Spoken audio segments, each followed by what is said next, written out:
Stig Dagerman, October 5, 1923, November 4, 1954, was a Swedish journalist and writer. He was one of the most prominent Swedish authors writing in the aftermath of WWII, but his existential texts transcend time and place and continue to be widely published in Sweden and abroad. Stig Dagerman was born in Älvkarleby, Uppsala County. In the course of 5 years, 1945 to 49, he enjoyed phenomenal success with 4 novels, a collection of short stories, a book about post-war Germany, 5 plays, hundreds of poems and satirical verses, several essays of note and a large amount of journalism. Then, with apparent suddenness, he fell silent. In the fall of 1954, Sweden was stunned to learn that Stig Dagerman, the epitome of his generation of writers, had been found dead in his car. He had closed the doors of the garage and run the engine. Dagerman's works deal with universal problems of morality and conscience, of sexuality and social philosophy, of love, compassion and justice. He plunges into the painful realities of human existence, dissecting feelings of fear, guilt and loneliness. Despite the somber content, he also displays a wry sense of humor that occasionally turns his writing into burlesque or satire. An imagination that appeals to an unreasonable degree of sympathy is precisely what makes Dagerman's fiction so evocative.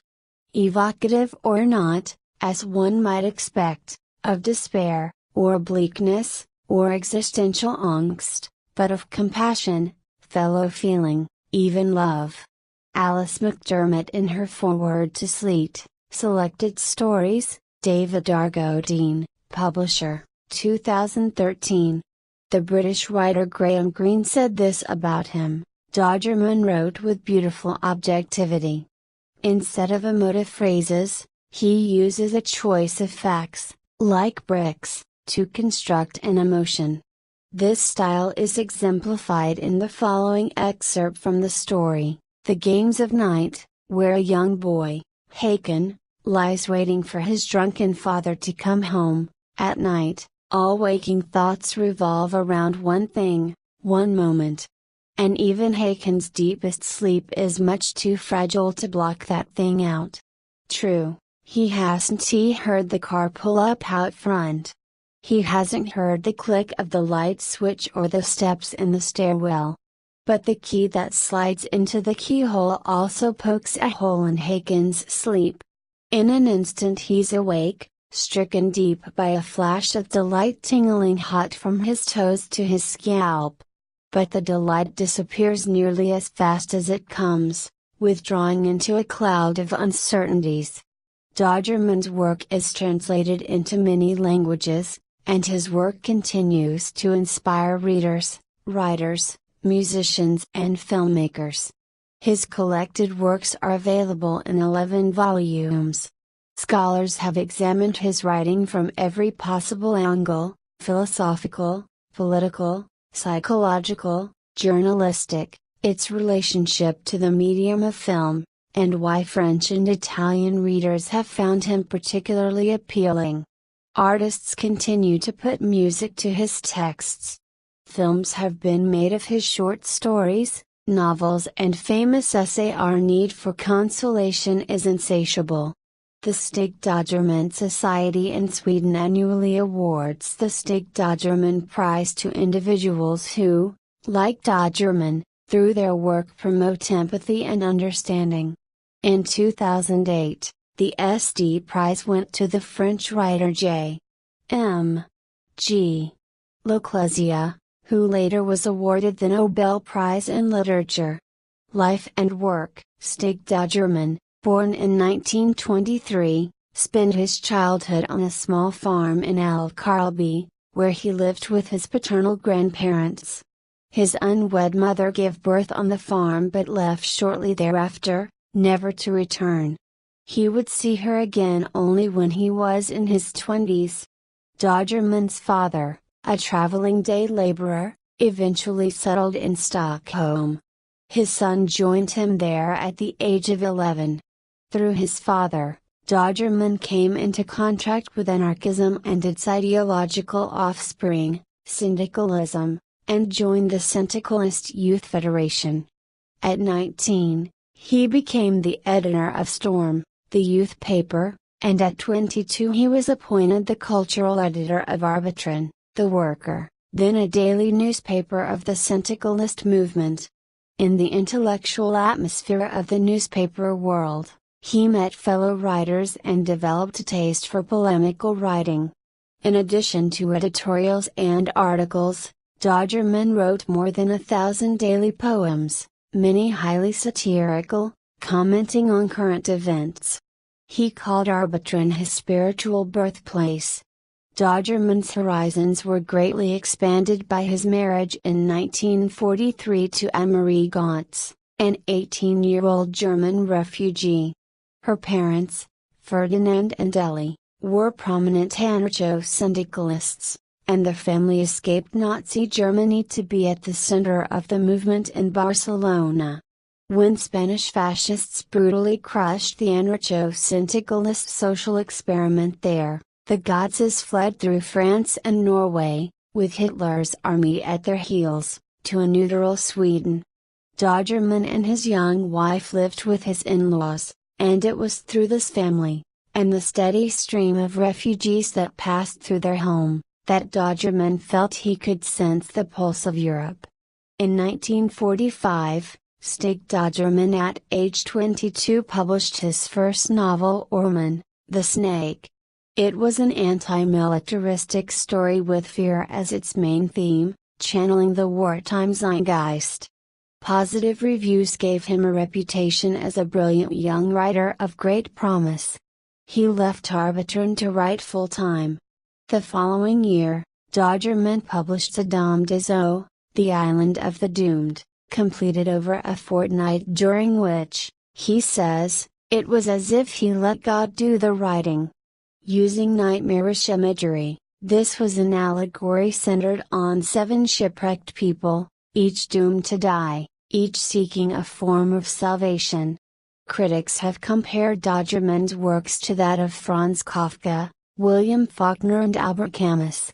Many see him as the main representative of a group of Swedish writers called Fyrtiotalisterne, the writers of the 1940s, who channeled existentialist feelings of fear, alienation and meaninglessness common in the wake of the horrors of World War II and the looming Cold War. In 1946, Dagerman became a Swedish household name through his newspaper travelogue from war-ravaged Germany, later published with the title Tyskhost, German Autumn. Rather than blaming the German people for the war's atrocities, calling them crazed or evil, Dagerman portrayed the human ordinariness of the men and women who scraped by in the ruins of war. To him, the root of disaster lay in the anonymity of mass organizations that obstructed empathy and individual responsibility, qualities without which the human race is threatened by extinction. I believe that man's natural enemy is the mega-organization because it robs him of the vital necessity to feel responsible for his fellow man, restricting his possibilities to show solidarity and love, and instead turns him into an agent of power, that for the moment may be directed against others, but ultimately is directed against himself. The short story collection Nattens Leker, The Games of Night, published in 1947, met with high acclaim. Many of the stories were set on his grandparents' farm, and are written from a child's perspective. Dagerman used a tender naturalistic style that appeals to a wide audience. This same year his first play Den Dödsdömde, The Man Condemned to Death, opened in Stockholm to rave reviews. The most famous of Dagerman's short stories, Att döda ett barn, To Kill a Child, exemplified the strong influence of film on his writing. In Image After Image, It portrayed in riveting detail how a series of perfectly ordinary events can be a prologue to horror. In 1948, he wrote 3 more plays and published his third novel Brent Barn, A Burnt Child. The story, a psychological account of a young man's infatuation with his father's mistress, was written in a tight, naturalistic style. Dagerman only wrote 1 more novel, Bröllopsbesvär, Wedding Worries, published in 1949, regarded by some as his best. In this novel, he returned one final time to the setting of his grandparents' farm in characters to describe the human condition, including a search for forgiveness and salvation. In this book, Dagerman, who throughout his career experimented with different literary styles, used stream of consciousness as a method of penetrating a character. After his early and rapid successes, expectations kept rising, not the least his own. Dagerman struggled with depression and an onset of writer's block. He became restless in the now suburbanized Gotts family, and was drawn to the medium of theater. As a playwright, and even a one-time director, he met friends and lovers within the theater world, leaving his family for periods at a time. Eventually, Dagerman broke away for good to live with and later marry the celebrated actress Anita Bjork, with whom he had a daughter. But the break proved difficult, emotionally and financially. Dagerman felt guilty leaving his young sons, and took on mounting debt to support his first family. The assumption being that his debt would be paid up when he were to publish his next book. While battling deepening depression and a debilitating writer's block, Dagerman wrote an autobiographical essay Vart behov av en tröst armligt, Our Need for Consolation is Insatiable, about his struggles and search for a way to stay alive. He also wrote Ljus Narhosgt, 1,000 Years with God, part of a new novel he was planning, which signaled a turn to a more mystical bent in his writing. In spite of his struggles, Dagerman continued to deliver his daily satirical verses for Arbitron, the last one published on November 5, 1954, the day after his suicide.